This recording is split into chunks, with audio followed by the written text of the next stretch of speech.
plaisir d'être sollicité par Madame Mouchet, la préfète de Tarn-et-Garonne, pour l'aider à préparer 2 rencontres du Conseil national de la refondation, consacré l'un au service et aujourd'hui à la jeunesse. Parce que j'ai essayé de n'oublier personne et de donner la parole à tous et toutes ceux qui voulaient témoigner de ce qu'ils apportent pour l'engagement des jeunes, pour l'autonomie des jeunes et pour l'emploi de la jeunesse du département.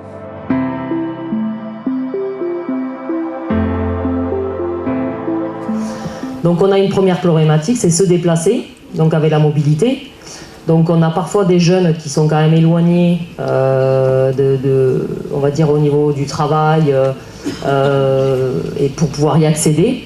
Donc là, c'est vraiment avoir une aide financière pour une obtention du permis de conduire, y compris pour des jeunes qui sont scolarisés. Dans cette journée-là, il y a aussi une petite carotte, on va dire, puisque divers partenaires ont décidé de donner des permis. Alors il y aura un quiz, on verra comment on organisera ça, mais à la fin de la journée, il y aura des permis gagnés pour les jeunes présents. Voilà. Une autre pourrait être aussi de commencer dans l'enseignement. Le permis M.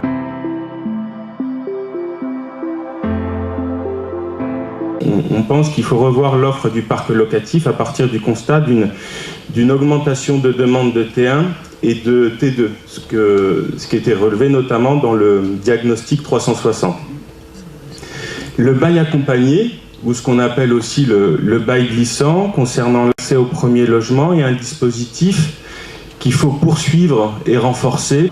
Donc soit des créations d'hébergements d'urgence voilà, avec des prises en charge très rapides, ou alors des créations de logements, alors logements ou structures, pour des hébergements de courte durée.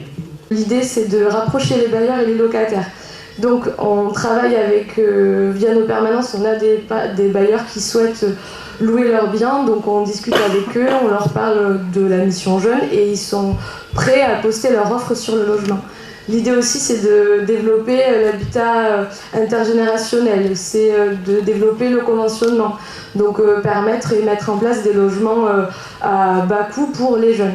Donc le site va bientôt être posté, il y aura des offres de logement, il y aura aussi de l'information juridique pour les jeunes, pour les bailleurs, et il y aura aussi la possibilité en fait, pour les acteurs de poster en fait, et de donner leurs fiches techniques. Donc l'idée du site aussi, c'est que ce soit un guichet unique pour les jeunes et les bailleurs. Le label logement jeune, d'une part, les protéger du logement indigne ou de quelconque malfaçon dont ils pourraient être les victimes, et à double intérêt finalement, autant pour les personnes qui louent leurs biens que pour les jeunes qui vont le leur louer. Ça donne un certain nombre quand même de garanties qui sont appréciables pour se loger, pour un jeune, Montalbanais ou pas d'ailleurs, qui arrive d'ailleurs quelquefois, et c'est souvent le cas pour l'université notamment.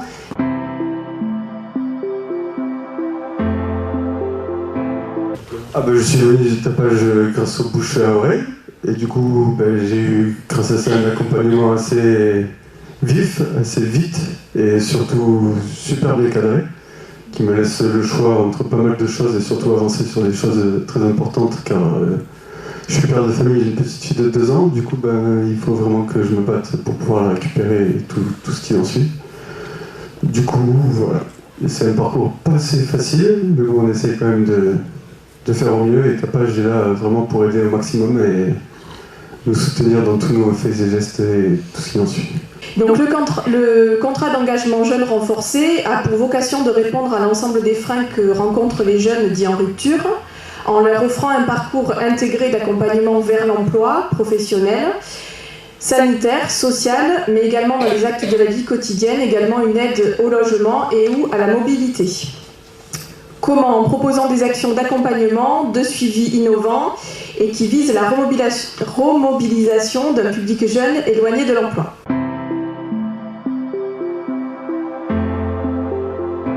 C'est le manque de financement qu'on va avoir.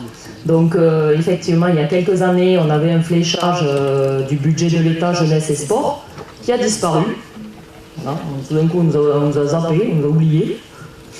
Donc ça, on aimerait bien voir cette petite ligne budgétaire revenir avec la création d'une ligne spécifique sur l'info jeune Alors on peut dire que c'est un territoire déjà Tarn-et-Garonne, après ça peut s'étendre aux autres, mais au moins pour nous.